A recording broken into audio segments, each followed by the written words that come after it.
নমস্কার বন্ধুরা, তোমরা জানো আমি প্রতি বছরই এই সময় কাসুন্দি বানাই।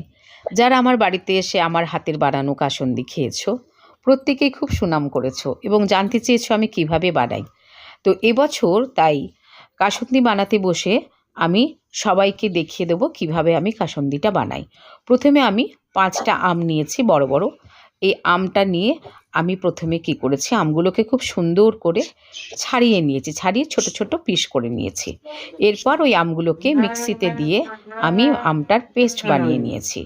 তারপর ওই মিক্সিতেই আমি 2 রকমের সর্ষে, সাদা সর্ষে আর কালো সর্ষে বেটে নিয়েছি। দেখো সব গুঁড়ো করে নিয়েছি। নিয়ে একটা বোল নিয়েছি, বড় বোল কাঁচের। এই বোলের মধ্যে সব উপকরণগুলো আমি মেলাবো। প্রথমে দিলাম অনেকখানি সর্ষের তেল। এই সর্ষের তেলটা একটু বেশি লাগবে। আর কি করলাম, একটা কড়ার মধ্যে এই দেখো আমি সর্ষের তেলের মধ্যে আমার হাজব্যান্ড ওই সর্ষে বাটাটাকে প্রথমে ঢেলে দিল। পর মশলা হিসাবে আমি নিয়েছি শুকনো লঙ্কা, গোলমরিচ, সাদা জিরা, জোয়ান আর পানমৌরি। এগুলোকে সব আমি শুকনো কড়াই নেড়ে নিয়ে তারপর গুঁড়ো করে নিয়ে এই দেখো ওই আম বাটা আর সর্ষে বাটার উপর ঢেলে দিলাম। অনেকখানি কিন্তু সর্ষের তেল নিতে হবে, সর্ষের তেলের পরিমাণটা কিন্তু তোমরা বেশি দিও। তারপরে আমি এর মধ্যে দিলাম 2 রকমের নুন। প্রথমে দিলাম সাদা নুন দিলাম আমি 3 চামচ, আর 1 চামচ মতো দিলাম আমি এর মধ্যে বিট নুন, মানে অনেকে এটাকে কালো মির্চও বলো, কালো নামকও বলো। সেই বিট নুনও প্রায় 1 চামচ মতো, মানে আমি তো অনেকগুলো আম নিয়েছি তাই প্রায় নুনের পরিমাণটা 4 থেকে 4.5 চামচ দিয়েছি।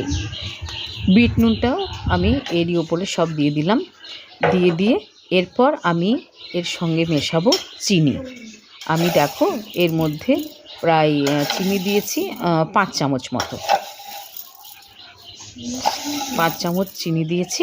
দিয়ে এই সব উপকরণগুলোকে খুব সুন্দর করে কিন্তু আমি মিশিয়ে নেব, যেন একদম সমানভাবে সব দিকটা মিশে যায়। তবে হাতে মেশাবে না, চামচ দিয়ে মেশাবে, চামচ দিয়ে মেশানোই ভালো। দিয়ে আস্তে আস্তে করে দেখো আমি এরকমভাবে পুরো সবগুলোকে মিশিয়ে নিচ্ছি। আমার অবশ্য বোলটা একটু ছোট হয়ে গেছে, প্রায় 1 কেজি মতো কাসুন্দি হচ্ছে। এটা 1 কেজির বেশি হবে, কেন অনেকগুলোই আম ছিল, 1 কেজি 250 মতো আম ছিল।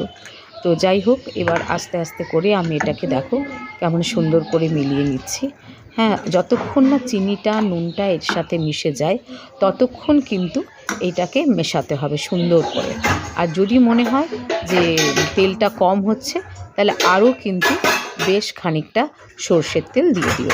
আর সর্ষের তেল ছাড়া কিন্তু অন্য কোনো তেলে কাসুন্দি হয় না। যারা করেন, আমি কখনো করিনি। এরপর আমি এর সঙ্গে মিলিয়ে দিলাম হলুদ গুঁড়ো, আর দেব তোমার লাল মরিচ গুঁড়ো, মানে শুকনো লঙ্কার গুঁড়ো। শুকনো লঙ্কার গুঁড়োটা কিন্তু তোমরা যেভাবে ঝাল খাও সেভাবে দেবে। আর আমি কিন্তু এই শুকনো লঙ্কাটা দিই শুধুমাত্র কালারটা হওয়ার জন্য। হলুদ আর লঙ্কা যখন গুঁড়ো মিশে যায় দেখো কি সুন্দর লাগছে না দেখতে। আর এটা যখন সবটা আস্তে আস্তে করে আমি মিলিয়ে নেব তখন দেখবে কালারটা না একেবারে অপূর্ব হয়, অপূর্ব। দেখো আস্তে আস্তে করে এটা মিলিয়ে নেব। আমি এর মধ্যে তাহলে কী মশলা দিলাম তোমাদের মনে থাকবে তো? প্রথমে দিয়েছি, হ্যাঁ, একটু সর্ষের তেলটা একটু বেশি করে দিও। আমি দেখো অনেক সর্ষের তেল দিয়েছি কিন্তু। হ্যাঁ, এবার বলি কি মশলা দিয়েছি আমি।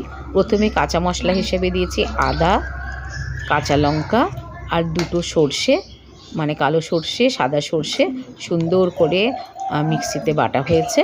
তারপরে শুকনো মশলা হিসাবে দিয়েছি ওখানে শুকনো লঙ্কা, জিরে, পানমৌরি, গোলমরিচ আর জোয়ান। এগুলো শুকনো কড়াই নেড়ে নিয়েছি। সব শেষে দিচ্ছি ম্যাজিক, এটাকে আমি ম্যাজিক বলি। সেটা কী বলো তো? ভিনিগার। হ্যাঁ, ভিনিগার দিলে পরে কী হয়, এই কাসুন্দিটা সারা বছর নষ্ট হয় না। আর মাঝে মাঝে এই কাসুন্দিটা কিন্তু তোমাদেরকে রোদে দিতে হবে। অনেকে অবশ্য করেন, মানে গ্যাসেও বানিয়ে নেন কাসুন্দি কড়াতে দিয়ে। আমি গ্যাসে দিই না, আমি এইভাবেই এটাকে খুব ভালো করে মিশিয়ে আমি মানে সারা বছর রেখে দিই। হ্যাঁ, মাঝে মাঝে একটু রোদ দিই। এই দেখো আমি বয়ামে ভরে দিয়েছি। এবারে যেন তো অনেক হয়ে গেছে বানানো। হ্যাঁ, এ দেখো, দেখেছো? কি সুন্দর। আর তেলটা এমনভাবে দেবে যেন বয়ামের ওপরটা তেলেই থাকে, তেল থাকে ওপরে, ওপরে যেন কাঁচা ওই যে উপকরণগুলো সেগুলো না দেখা যায়, তেলটাই যেন ওপরে ভাসে। এইভাবে কাসুন্দিটা বানাবে। আমি এবারে অনেকখানি কাসুন্দি বানিয়ে ফেলেছি, সারা বছর রাখি তো, তাই একটু বেশি করেই বানাই আর কি। আর বেশি হয়ে গেছে, মানে 1 কেজির বয়াম ভর্তি হয়ে গেছে। তারপরে বাকিটা আমি আরেকটা ছোট্ট বয়ামে রেখে দেবো। আর এইটার কিন্তু মাঝে মাঝেই রোদে দিও। এটা আমি এখন টানা 15 দিন রোদে দেবো।